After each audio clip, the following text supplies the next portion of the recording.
They say what doesn't kill you makes you stronger, but is it really true for the movie theater industry? Hi, my name is Sean, and you're watching Wisey.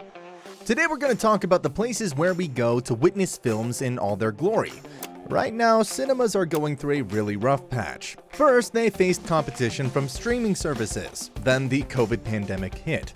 How are they surviving? And what does the future hold for them? Stick around to find out. But first, let us remember the reasons why we love going to the movies. We love movie theaters. Number 1, seeing new films right after the release. Or to put it more simply, bragging rights. Let's be honest, being able to say I saw Inception opening weekend is much cooler than saying you saw it on DVD years later. It's also a great source of content for your social media. Search the hashtag AMC Theaters, and you'll see countless selfies of people with popcorn buckets next to movie posters. Plus, most films made in Hollywood are released on streaming platforms after a certain theatrical window, during which they're only shown in cinemas. So if you really want to avoid spoilers, better head to your nearest theater right after the movie's released. Just don't post any spoilers online unless you want everyone to hate you. Reason number 2, moviegoing is a social event. Seeing a film at the theater is a great bonding time, no matter whether you're spending it with your family, friends, or even someone you're romantically interested in. You can plan a whole weekend around a trip to the movies, hang out and grab dinner before going to the theater, and discuss the film afterward. And then there are film festivals, prestigious events where you can watch exclusive screenings and meet other film buffs. For instance, a lot of people look forward to the Manhattan Short Film Festival, one week in autumn when cinemas around the world show a collection of 10 carefully curated shorts, and the viewers get to vote for the best one. Another reason why we love going to the movies so much is that number 3.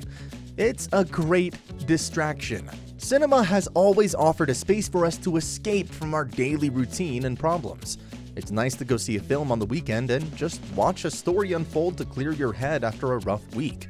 Reason number 4, you can fully appreciate the cinematography and visual effects. Some films are made to be watched on the big screen for a truly immersive experience, like Dune. Its director, Denis Villeneuve, said that watching it on television can be best compared to driving a speedboat in your bathtub. It's a movie that was made as a tribute to the big screen experience. And of course, how could we forget reason number 5? Popcorn. A movie theater is the only place where it's socially acceptable to eat a bucket of popcorn or drink 32 ounces of soda. Maybe it's because no one can see you when the lights are out. All jokes aside, there are many other reasons why we love going to the movies.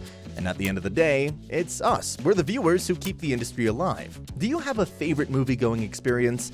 Tell us about it in the comments. Now, let's talk about the problems faced by cinemas over the past 2 years after the outbreak of the COVID pandemic. Surviving the pandemic.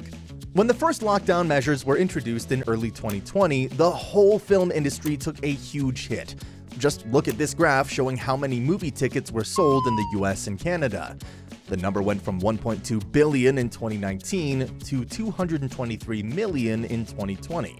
All movie theaters were affected, from big cinema chains like AMC and Regal to small independent cinemas. As a result, in March 2020, the National Association of Theater Owners allocated $1 million worth of aid to support its 150,000 employees and asked for government relief, which came later that year in December. Despite all these challenges, the movie theaters somehow survived and started reopening over the summer, operating at limited capacity due to the new COVID guidelines. Eventually, the US box office more than doubled, going from the $2 billion mark in 2020 to $4.5 billion in 2021. On top of that, big players were starving to diversify their revenue streams and offer alternative ways of seeing new films. For example, AMC, the largest chain of theaters in the US, is launching an on-demand service that will allow its loyal customers to rent or buy movies for viewing. Cinemas are also embracing technology and launching their own apps to sell tickets and drive loyalty through promotions. So overall, things are starting to look better. Now, let's forget about the pandemic for once and think about the other enemy which movie theaters are facing: the streaming services. And in order to understand this relationship, we need to talk about the theatrical window. Theatrical window. As I've mentioned earlier, the theatrical window is the period of time during which a movie is exclusively in theaters. Not online, not on DVD. The only way for viewers to see a film is to buy a ticket and head to the cinema. The theatrical window is how theaters make money, about 40% of ticket sales. It also saves hundreds of thousands of jobs. The problem is, over the past 20 years, movie studios have been trying to shorten this time frame and distribute their movies faster. What once used to be a 90-day period can now be anywhere between 0 and 45 days. How did we get here? Well, movie studios have always been looking at emerging video technologies as new ways to distribute their product, from DVDs and Blu-rays and video on demand. But it was the emergence of online streaming services that completely changed the game. They allowed billions of viewers to watch content at home, and the movie studio saw it as a way to reach bigger audiences. Still, before 2020, their attempts to shatter the theatrical window were met with pressure and boycotts of theater owners. That was the case until the pandemic happened, and the power balance shifted in favor of the studios.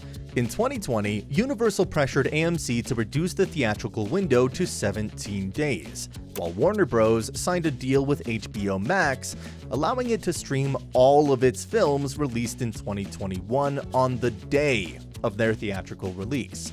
If you look at it from a studio executive's point of view, it makes total sense. You get to collect checks from ticket sales and streaming services at the same time without having to wait. Except there's one little thing. As hard as it may be for them to admit, studios still need the theatrical window if they want to make real money off of ticket sales. In 2018, just 2 years before COVID, the US box office reached its historical peak at almost $12 billion. Why would anyone want to lose that kind of money? Not Sony. The company delayed the release of the latest Bond film, No Time to Die, by a year and a half, waiting until it would be safe for moviegoers to return to cinemas en masse. And when the film finally came out, it became the first successful blockbuster of the post-COVID era, racking up almost $780 million internationally. For comparison, Tenet, which came out in August of 2020, made only half of that. Box office success is still a sign of prestige. Red carpet premieres are great for publicity. That's why even Netflix and other streaming services hold exclusive screenings for their select films. It's more likely that in the near future, we'll see the average theatrical window reduced to 45 or 30 days.